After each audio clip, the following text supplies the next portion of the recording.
Fermez les yeux et écoutez mon histoire.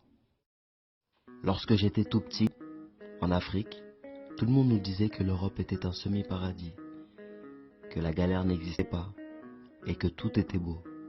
Alors depuis tout petit, mon rêve est d'aller voir ça de mes propres yeux.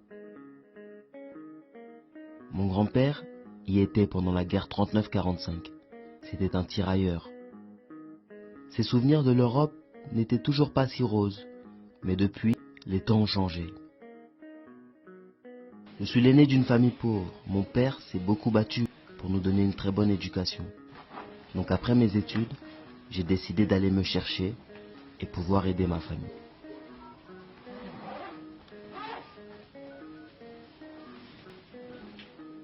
Dieu m'a fait cette grâce. Avec les économies de mon père, qui avait économisé toute sa vie pour ça, j'ai enfin pu atteindre l'Europe, en passant par plusieurs pays, plusieurs mois de souffrance, mais j'y suis arrivé. Précisément à Paris, la ville lumière, la ville de la romance, et surtout celle de la Dame de Fer, cette fameuse tour Eiffel.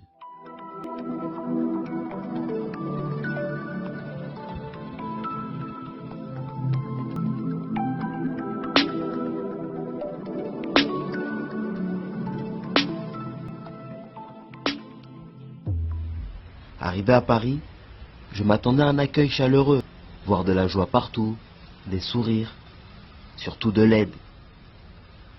Mais j'ai vite compris la réalité, ma réalité. Je devais d'abord faire face à la fraîcheur du temps et surtout chercher à régulariser ma situation, de peur que la police ne me renvoie en Afrique. Je devais chercher à me nourrir et un endroit où poser ma tête le soir.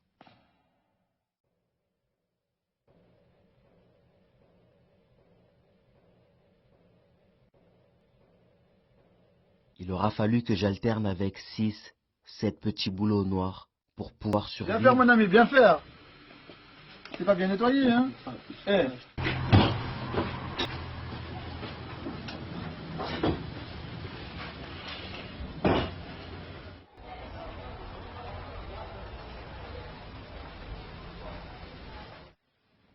Tout était difficile. Un jour tu manges, un jour tu manges pas. Un jour tu dors au chaud avec 10 personnes, le lendemain tu dors dans le froid dans la rue. Aucune famille en Europe. J'étais livré à moi-même. Les miens me manquaient terriblement.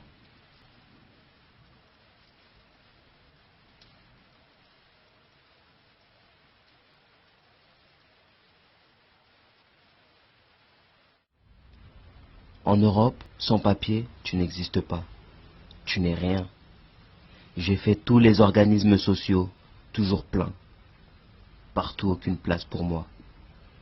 Alors j'étais livré à moi-même, cette grande ville qui jusque-là m'était inconnue. Nulle part où dormir, j'étais devenu SDF en Europe. Seul le courage et l'ambition me faisaient tenir.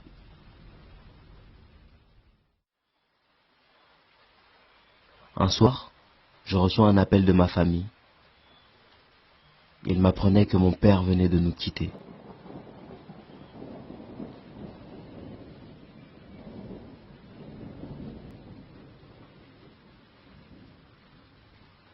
Tout s'est effondré autour de moi. Mon pilier était parti et je ne pourrais pas le revoir une dernière fois. J'étais coincé ici. Sa voix résonne encore dans ma tête. Et je le revois me donner ses dernières consignes avant que je m'en aille. Mon fils, sois courageux, car la vie est pleine de surprises. Si tu es courageux, tout ira bien dans ta vie, car la vie appartient aux braves. Je vous ai enseigné l'humilité et le respect. Garde ces valeurs toute ta vie. De toute façon, tu es un enfant intelligent. Je sais très bien. Tu seras un merveilleux grand frère pour la famille. C'était la dernière fois que j'aurais vu mon père. Est-ce que je reverrai ma mère, mes frères et mes sœurs? J'étais totalement perdu, déboussolé, à 2 doigts de perdre la tête, seul à Paris.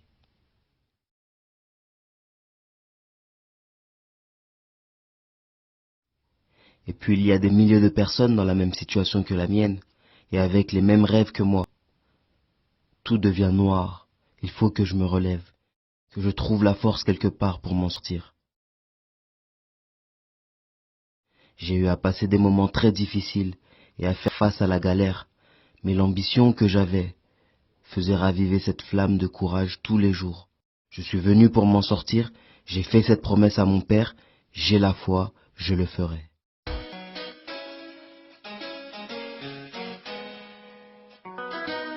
La la la la la la la la, hey, hey yo, oh, yes, oh, hey, hey, yeah, la, oh, hey, yeah, la, liberté, iwa, liberté, oh, kanawa, Commissaire de Bagnolet.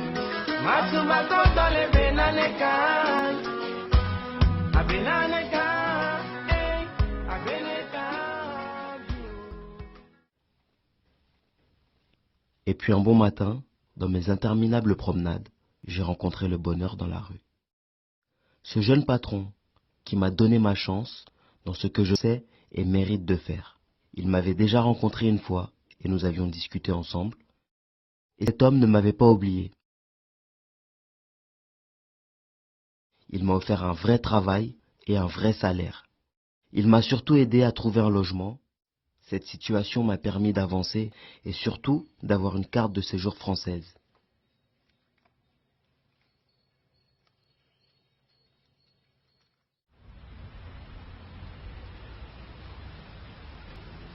Dieu a exaucé mes prières. Je pouvais désormais envoyer de l'argent à ma famille et puis me construire une vie normale. Après tant de souffrances et de galères, je me sens enfin humain. Et cette victoire, je la dédie à mon grand-père et mon père. Miri le Gabonais. Si c'est que leur Kalilou.